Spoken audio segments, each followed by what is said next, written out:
Hi, it's Paul. Just a few weeks ago, the Trump administration announced their plan to attack Housing First, one of the most successful tools we've used to end homelessness, threatening to put thousands of LA County residents back on the streets. In a recent email, the Greater LA Coalition to End Homelessness spelled out the danger. Right now, people in supportive housing programs are about to lose their subsidies, and unless we find other funding sources, they'll become unhoused again.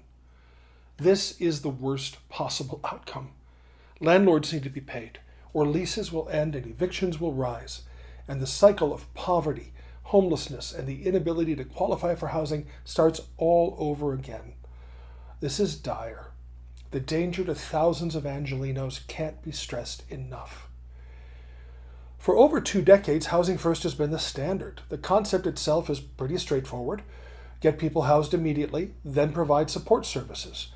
It's based on the simple recognition that 1, you can't address mental health when you're sleeping on the street, 2, you can't treat addiction without community, and 3, you can't find a job without a shower. The beauty of Housing First is that it works regardless of where you are on the political spectrum. It just makes common sense. Plus, it's a proven method with decades of evidence to support it. The executive order throws this out the window. It claims Housing First policies deprioritize accountability and fail to promote treatment, recovery, and self-sufficiency. Well, I have some personal experience with mandatory treatment. When I was homeless, the county required me to attend drug treatment to reinstate my benefits, but they didn't require me to remain sober to keep those benefits. If I had lost my housing due to relapse, I probably wouldn't be here today. That critical difference saved my life. It took me 6 years of trying before I got sober, nearly 2 more years before I could hold a decent job. Sobriety can be elusive. Abstinence programs like the one I followed don't work for everyone, and 100 years into treating substance use disorders, we still don't know how to get everyone sober. What we do know is stable housing makes a huge difference. The coalition also laid out how this assault will probably unfold. Stage 1, there will be legal challenges while providers scramble to understand if their programs still qualify. This uncertainty alone is going to disrupt services. Stage 2, a complete overhaul of federal funding criteria, prioritizing encampment removal, requiring treatment, and demanding self-sufficiency. A total reversal of evidence-based policy. Stage 3, local agencies will scramble for alternatives. LA County got over $240 million in federal funding last year to support homelessness programs. We might be able to shuffle funds, redirect state and local money, but it requires lightning-fast legislative action, and we'll still have a funding gap. Here's another alarming policy change: shifting homeless individuals into long-term institutional settings. We tried this before. Reagan's approach to mental health was a policy disaster. When mental health hospitals were closed without community support, up to 36% of the patients became homeless.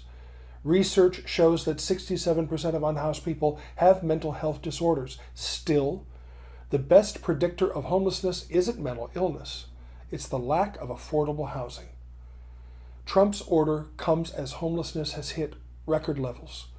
Over 770,000 Americans are now without housing, an 18% increase in 1 year alone. So instead of building on what works, we're returning to policies that helped create the current crisis. Well, when someone lobs a grenade at you, you throw it back. Here's what we can do immediately. Legislatively, we push for an emergency authorization to redirect state funds, shuffle money between the programs. Legally, we document the harm while supporting all of the court challenges. And strategically, we identify which programs might still qualify and maximize on those opportunities. But here's the deeper truth.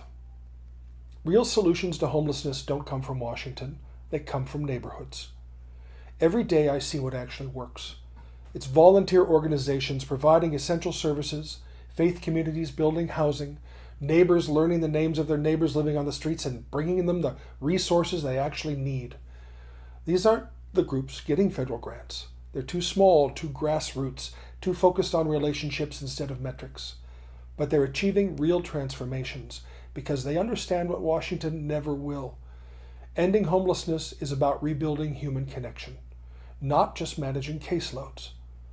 The federal government can build housing and fund programs, but it can't rebuild someone's sense of dignity. It can't help them believe they belong in the community. That happens one relationship at a time, one act of radical hospitality at a time. LA County has $783 million budgeted in homeless services spending this fiscal year. Even if we lose all $240 million in federal support, we still have resources.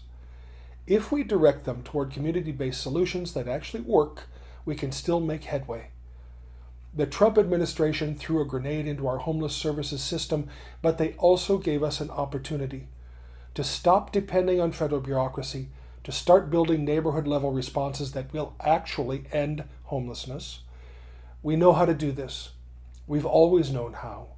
We just need to stop waiting for permission from Washington and start taking care of our neighbors ourselves. The time is now. The community is us. So let's get to work. Please like and subscribe to this channel and tell your friends. You can also find us on Blue Sky and our free Substack. There's never been a better time to get involved. To learn more, you can visit us at secondgrace.la. Thank you.